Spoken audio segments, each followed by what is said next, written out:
Yeah, okay, here we go. Cool. Thanks for the bite, dude. Now I'm a vampire, right? Is that how that happened? Hey internet, it's Jessica, and welcome to Red Embrace Hollywood, or Red Embrace 2, whichever title you prefer. So, if you guys remember on the channel, I was playing a visual novel called Red Embrace, and it was about gay vampires, pretty much. This time around, this is actually the second installment of the series, and it's actually a little bit different as you can actually customize your own character and there's a completely different story, but it's still involving vampires. 1996 Los Angeles, California. As a newly created vampire, you survive in the dark, dangerous underworld of Hollywood. Customize your character and appearance, play as female, male, or non-binary. Choose a vampire house and pick one of your 3 male love interests to join your story in this gothic visual novel. Will you side with LA Vampire's ruler, join rebellion, seize power for yourself, or something else entirely? The choice is yours. So currently this is actually a demo only right now. They do have a Kickstarter up for this game, so if you guys would like to check out the Kickstarter, more details about all the romances and stuff like that, I'll leave a link in the description. But before we get started, if you guys would like to check out my Let's Play for the first game of Red Embrace, I'll leave a link in the description for that as well. So, let's start. Ooh, you get straight into the character customizations. So this is pretty cool. I'm gonna go with this. Ooh, yeah. Ooh, yeah. Okay, I like this. I like this already. I really like this. You make your hair like dark. I'm gonna make it black because you know what? Why the fuck not? See, I kind of like the gray color, and you can also change the face type. You can have boobies if you want or not. I'll go with boobs. What is your name? Oh my gosh. Okay, how should you call it? And you actually have pronouns. So since I'm not gonna use Connor this time around like I did last time. We're gonna use a different name. Let's go with Lila from Life is Strange 2, since that's what I was currently playing, and I really like Lila's character and her name, so we'll go with Lila. Everyone comes to Hollywood for a reason. Saints, sinners, artists, anti-artists, all of them beautiful people in America. On September 24th, 1996, I became one of those people. But why did I go to Hollywood? To become a legend, to charm my way into Hollywood's heart, to find out every dark, beautiful secret. Well, these are all this is pretty emo, I'm not gonna lie. Let's go with the dark one. An irresistible urge pulled me here. I knew I belonged in Hollywood, among the debauchery, the filth, and the perfume skelled inside the closets. I wanted to learn more about the darkest parts of human nature, because that was the only way to learn more about myself. Of course that was just the reason. Why? Then how? That was something different. I became Hollywood as an artist spreading beauty, a visionary seeking truth, a rebel making waves. Let's be a very posh artist. But I wasn't just an artist. I was a work of art. Acting, singing, modeling, dancing. I was born to be in all the public eye, and I longed for it. Okay, we see this is pretty cool right so far. For 2 weeks, I schmoozed, explored, and prowled around Sunset Strip, slowly working my way into the inner circles. Each night, I felt my dreams getting closer to more real. The glittering celebrity world was opening its doors to me, beckoning me inside. Until 2 weeks later, on October 8th, it happened. Hey, 2 days before my birthday! What happened? Where are we? Is this like some BDSM club? Okay, it's a club. I'd gone to a club, but not just any club. The one that hosted the darker side of LA nightlife. Oh, so is it a BDSM club? I was just joking. I wasn't disappointed. Eerily beautiful people everywhere, swathed in black, slow, hypnotic music that rattled the dancers in cages. Something felt different about this place. It wasn't just another club. It felt more like another world. Oppressive, seductive, terrifying. To calm my nerves, I approached the bar to order my favorite drink. Something strong, spicy, and colorful, sweet, light, and rich, bitter, complex, and dark. Or just moody the entire time. No, let's go with sweet. Whoa. Whoa, are those boobies? It was delicious, but I didn't get more than a few seconds to enjoy the taste. When I looked up, someone down the bar was staring at me intently. A tall, dark-haired man dressed in all black, his sharp cheekbones matched by an even sharper stare. Oh god, who is it? He stalked closer, only stopping when our chests nearly touched each other. His arm curled around my waist with an obscene sort of confidence. Excuse me, sir, why are you touching me? But as I stared down at his own reflection in his dilated pupils, I realized I couldn't move. I was completely hypnotized by what he whispered in my ear, the beastly hunger in his eyes, his terrifying beauty. I'm gonna go with, His beauty! Pale skin, the same shade as a corpse. Sunken eyes that shone feverishly. Like a preserved Adonis, he looked perfect and statuesque, yet twisted under the marble surface. Couldn't look away. Uh-oh. We left the bar and walked hand in hand towards the filthy hallway with its filthy bathroom. Where are we going? Wild moans of the wheezing of people who would sniff too many drugs leaked from the underdoors, along with the weak fluorescent lights. Are people banging in there? But I didn't have much time to appreciate the cinematic moment. Whoa! The man grabbed my hair and pushed me against the wall, which was full of posters for bands no one cared about. I'm going to change your life now forever, but you'll never learn my name, he whispered. How does that make you feel? I feel like you're crazy. Why won't you give me your name? I came here to First of all, I'm sorry. I think, you know, no matter how poetic and artistic you are, I think the logical thing is like, what the hell are you doing? Already? Well, in this case, as those low words rumbled in his throat, he smiled. And two long, cruel fangs glimmered between his lips. Fangs? No, that couldn't be real. And yet, for some horrible reason, I knew they were. In that moment, I suddenly felt full of lust, in a horrible rapture, gripped by being total boner. I'd be scared. My instincts screamed at me, alarms ringing in my ears. How had he lured me in? Why couldn't I escape? I thrashed in his arms, opening my mouth to scream. Yeah, okay, here we go. Cool. Thanks for the bite, dude. Now I'm a vampire, right? Is that how that happened? Until I felt the bite. An agonizing pain ripped through me, searing into my neck, spreading through my whole body. I couldn't make a sound. I couldn't do anything except stand still, just like a deer in headlights. But slowly the pain started to melt away. Warm, euphoric tingles bubbled through my neck and down my spine. I let out a heated moan before I could stop it, but the sound of just blended into a murky background of music and laughter. It was better than anything, better than sex, better than drugs, better than cash, or love, or fame. And yet, it felt like all those things rolled up into one sensation. His icy hands and icy lips pulled me down into this incredible pleasure until my body couldn't take it anymore. Blood draining from my veins, my breathing slowing down, my heart finally stopping. I realized what was happening, but I was too drowned in pure mindless bliss to even care. We dead. I was dying. Was I dead? Drink. Something pressed against my lips. A metallic liquid dripped down my throat, sending a jolt through my body. I should have been dead, but I wasn't. Instead, I was half awake, half dreaming. In the middle of that surreal moment, I felt strangely enlightened, radiant, powerful. I imagine you would feel powerful. All of a sudden you turned into a vampire, right? Nothing could stop me. I was dangerously, impossibly strong. I could destroy the whole world, and a part of me wanted to. But before I could process that strange feeling, the club suddenly vanished and everything went dark.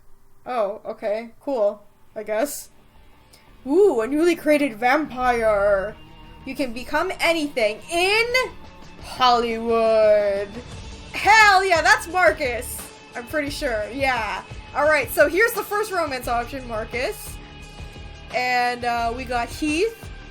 Oh my god, who is this man?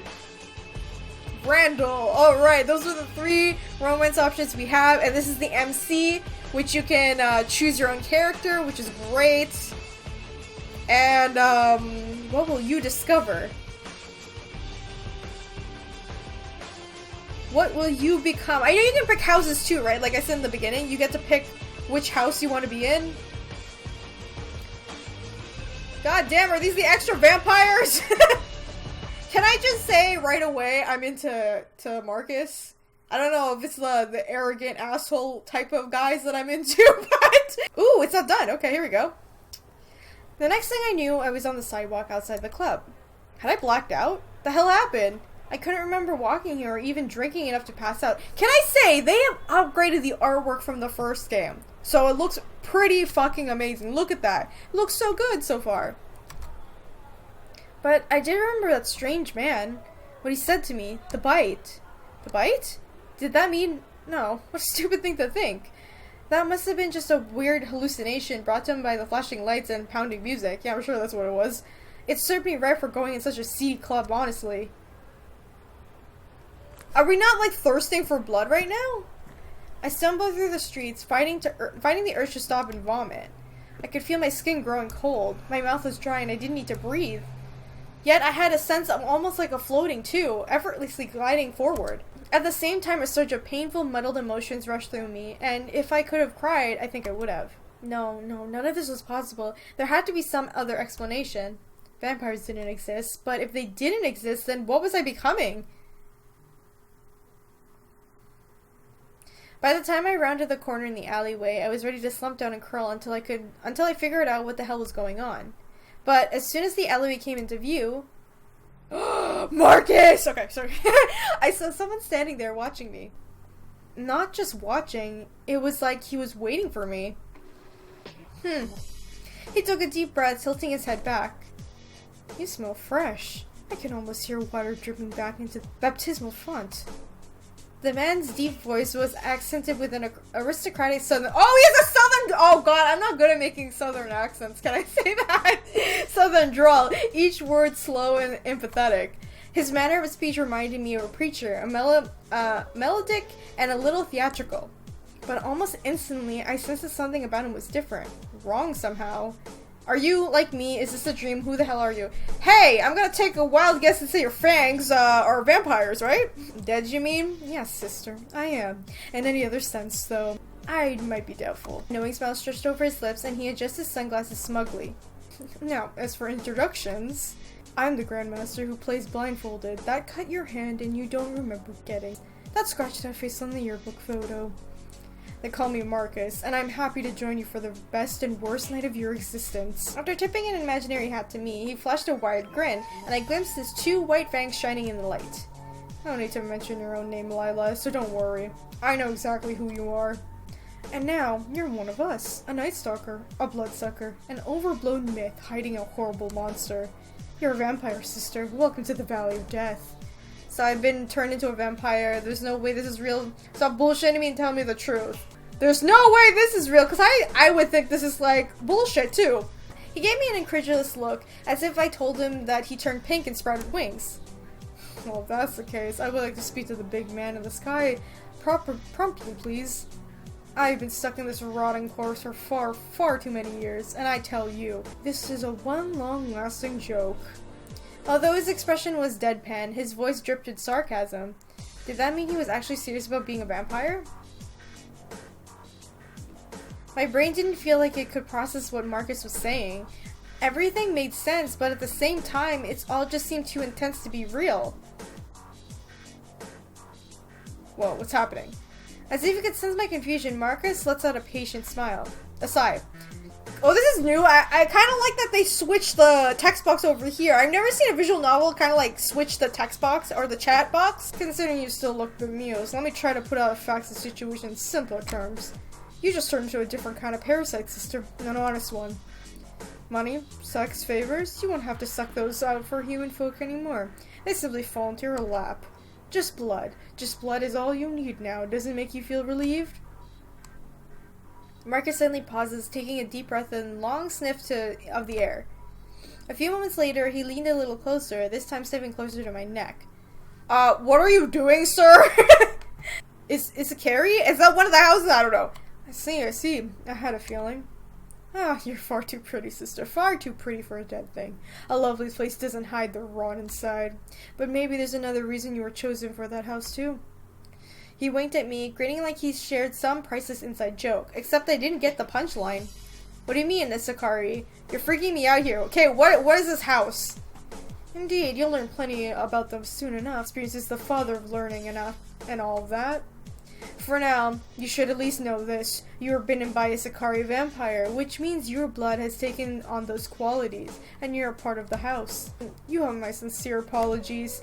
His lips curled into a slow, insidious smile that suggested his apologies were anything but sincere. Was anything he said to me sincere, though? Did he actually know what was happening to me, or was he just some kind of crazy drugging on the street? With my mind reeling like this, I couldn't decide which situation was more possible. Or plausible, sorry. Alright, I think that's enough. Before you get into any trouble, there is someone I need you to meet. Come now, follow your shepherd back to the pen, another one of Lucifer's good little lambs. Okay, don't need to get all poetic there. Alright, this is really suspicious, I'm not going anywhere. You know what, fuck it, let's go. Docile little thing. I'm trying to like do a southern accent. It's very funny because like everyone knows like my boyfriend has a southern accent, but I can't mimic him. I really can't. So I'm gonna try my best as I go along with this game when it comes out. The more I set it into my mind that I can do the accent, the better I can do it. That's how I did Isaac's accent in Red Embrace. Even though it was a terrible British accent, the more I did it, the better I got at doing British accents. So hopefully I can learn how to do a southern one. Before I had a chance to offer a reply, oh, Marcus grabbed my shoulders, pulling me forcefully towards the street. Did we like teleport? Whoa, no, I'm gonna stay quiet. I bit my lip and said nothing. I wasn't exactly eager to trust him, but I didn't have much of a choice. When we reached the street a few moments later, I noticed that a black sedan parked in front of us. It hadn't been there when I walked by earlier. Don't worry, my dear. We wouldn't dream of making your ride anything but luxury. His voice drawled wickedly in my ear, soft and sadistic. That's really comforting. Who's we? Oh, you'll see soon enough. The other guys? I don't know. Without further ceremony, Marcus shoves me inside the sedan, squeezing in behind me. The second he closed the door, the shadowy driver started the car, and we sped off and down the road at an alarming fast pace. I was too disoriented to try to figure out the destination from the landmarks passing by, but that didn't keep me from a sickening sense of anticipation building in my gut. If there were any questions burning in your mind, now might be the time to ask. Marcus murmured to me from the other seat, his eyes glowing faintly behind their dark lenses. I can't promise you much, let alone the answers, but I figured you deserved some semblance of welcome. Let it never be said that I am not a gentleman. Were you waiting for me back there? Why was I turned into a vampire? Is every vampire completely nuts, or is it just you? Wait, I assume he's like, I don't know why, would he answer if I say, hey, why was I a vampire? Like, why was I turned into, I'm gonna take a wild guess and he was waiting for me, so I'm gonna ask that question. You have to ask my employer that, I'm afraid. I was probably told the details, but everything in my head sometimes blurs together into one big screaming mess. Were you waiting for me back there? Oh, I guess we're gonna ask all the questions. I was indeed. Consider the bouncer to the eternal party in hell. Yeah, you kind of look like a bouncer. Is every vampire like you? Fortunately for them, no. I'm only one house out of 3. We're as different in death as we are in life. Just a little more damned. Okay, cool. I didn't want to be rude to him. As you say, sister. We rode for a short, long while, and in the silence that followed, my mind felt blank. I was slowly coming to terms with what happened, even though the rational part of me refused to accept it. Where Marcus was taking me, I could only hope that I finally learned the truth behind everything and maybe get a chance to reverse all of this. I guess so. Ew, oh, ew, he's being creepy,